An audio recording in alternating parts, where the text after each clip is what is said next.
उत्तर प्रदेश के मुख्यमंत्री योगी आदित्यनाथ ने लोक भवन सभागार में आयोजित सेवा पखवाड़ा संगोष्ठी को संबोधित किया और इस दौरान सीएम योगी ने आर बाला सुब्रह्मण्यम द्वारा लिखित पुस्तक power with in the leadership legacy of Narendra Modi से जुड़े बिंदुओं पर चर्चा की। सीएम योगी ने कहा कि हर किसी को इस पुस्तक का अवलोकन करना चाहिए। सीएम योगी ने कार्यक्रम के दौरान राष्ट्रपिता महात्मा गांधी और पूर्व प्रधानमंत्री लाल बहादुर शास्त्री की जन्म दिवस पर उन्हें नमन करते हुए उनके व्यक्तित्व पर भी प्रकाश डाला। सीएम योगी ने कहा कि आर बाला सुब्रह्मण्यम द्वारा लिखित पुस्तक power with in the leadership legacy of Narendra Modi PM के संपूर्ण व्यक्तित्व को देश दुनिया के सामने प्रस्तुत करती है। उन्होंने कहा कि ये केवल पुस्तक नहीं बल्कि शून्य से शिखर की यात्रा का नाम है। इस मौके पर सीएम योगी ने अपने संबोधन में कहा कि प्रधानमंत्री नरेंद्र मोदी का व्यक्तिगत जीवन अनुशासन और सादगी से भरा है। सामान्य नागरिक कार्यकर्ता के रूप में उन्होंने शून्य से यात्रा शुरू की। अपनी कर्मठता, विचार, परिवार से मिले अनुशासन, पारिवारिक संस्कारों के जरिए हर काम देश के नाम के लक्ष्य के साथ उन्होंने जीवन को आगे बढ़ाया तो दुनिया के सबसे बड़े लोकतंत्र के संवैधानिक पद पर बैठकर हम सभी का नेतृत्व कर रहे हैं। इस अवसर पर प्रखर गांधीवादी राष्ट्रपिता महात्मा गांधी के अनन्य अनुयायी देश के द्वितीय प्रधानमंत्री श्री लाल बहादुर शास्त्री जी का स्मरण भी हम सब के लिए प्रासंगिक हो जाता है। वे देश की आजादी के आंदोलन के एक प्रखर सिपाही के रूप में कार्य कर रहे थे। उस समय कांग्रेस के मंच का उन्होंने उपयोग किया, उस आंदोलन के साथ जुड़े रहे, स्वतंत्र भारत में अनेक दायित्वों का निर्वहन किया, केंद्रीय मंत्री के रूप में, केंद्रीय गृह मंत्री के रूप में और फिर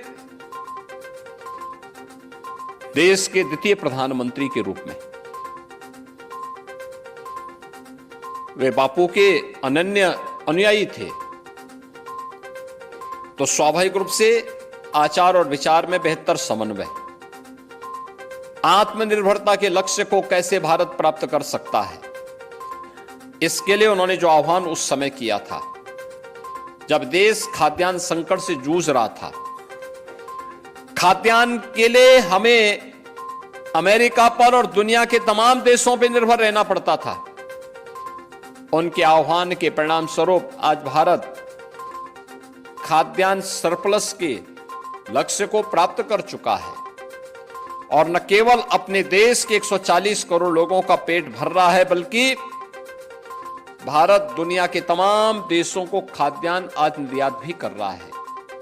याद करिए, एक समय था जब भारत 30 करोड़ लोगों को भोजन नहीं दे पाता था, इतना पैदा नहीं होता था और आज ये नया भारत है, 80 करोड़ लोगों को फ्री में राशन की सुविधा का लाभ भी प्रदान कर रहा है।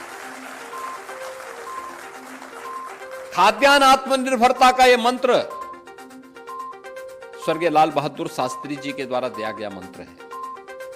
एक तरफ देश को आत्मनिर्भर बनाना है और दूसरी ओर 1965 में जब भारत पर युद्ध थोपा गया, उस युद्ध का मुकाबला और उस युद्ध का जवाब कैसे दिया जाना है, देश के दुश्मन को उसका जवाब किस रूप में दिया जाना है, यह भी 1965 में दुश्मन देश पाकिस्तान को मात देकर के भारत के शौर्य और पराक्रम का लोहा लाल बहादुर शास्त्री जी ने उस समय मनवाया था। दुनिया के अंदर जितने भी बड़े देश और विकसित देश हैं, वे अचानक विकसित नहीं हुए। उन्होंने बड़े विजन के साथ काम किया, बड़े लक्ष्य के साथ काम किया, पूरे देशवासियों के सामने एक विजन दिया और यह हमारा सौभाग्य है जब ये देश अपनी आजादी का अमृत महोत्सव मना रहा था तो प्रधानमंत्री मोदी जी ने भी पूरे भारतवासियों के सामने एक बड़े विजन के रूप में आगामी 25 वर्ष का एक रोड मैप विकसित भारत के रूप में हम सब के सामने दिया है। 2047 में भारत को विकसित भारत के रूप में प्रस्तुत करना है और इसके रास्ते भी बताए। विकसित भारत कैसे बनेगा, इसके लिए उन्होंने पंचप्रण की बात कही, यानी रास्ता भी बताया। केवल ये लक्ष्य नहीं दिया बल्कि उस लक्ष्य तक पहुंचने के लिए रास्ते भी बताए। तो यह एक विजनरी नेतृत्व का गुण होता है जो प्रधानमंत्री मोदी जी ने हम सबको दिया। और इसके लिए उन्होंने अपने इस 10 वर्ष के कार्यकाल के दौरान भारत को जो दिया, make in India, digital India, आत्मनिर्भर भारत, वोकल फॉर लोकल, ये सभी स्लोगन के साथ उसको जमीनी धरातल पर उतारने का कार्य भी उन्होंने किया है। तो इसके अनुरूप इंफ्रास्ट्रक्चर भारत के पास हो, वर्ल्ड क्लास हाईवे, 2 लेन के ही नहीं, 4 लेन के नहीं, बल्कि 12 लेन और 14 लेन के highway, rapid rail, high speed train, bullet train, air and water connectivity, और न केवल स्पेस में अब भारत दुनिया को भी लीड करेगा, यह भी आपने चंद्रयान की सफलता के माध्यम से देखा होगा। जहां कोई नहीं पहुंच पाया वहां भारत का चंद्रयान पहुंचा है, यह भी पूरे देश ने देखा है। आज का वैश्विक ध्रुवीकरण, एक समय था जब 2 ध्रुवीय विश्व व्यवस्था बन चुकी थी। एक ध्रुव का नेतृत्व अमेरिका करता था, एक का रूस करता था, सोवियत संघ करता था। धीरे धीरे करके व्यवस्था एक तरफा होती गई, लेकिन आज वैश्विक व्यवस्था का ध्रुवीकरण भारत के बगैर संभव नहीं है। भारत जो चाहेगा वही होगा, भारत दुनिया के अंदर जो चाहेगा वही होगा, और भारत ने करके दिखाया है।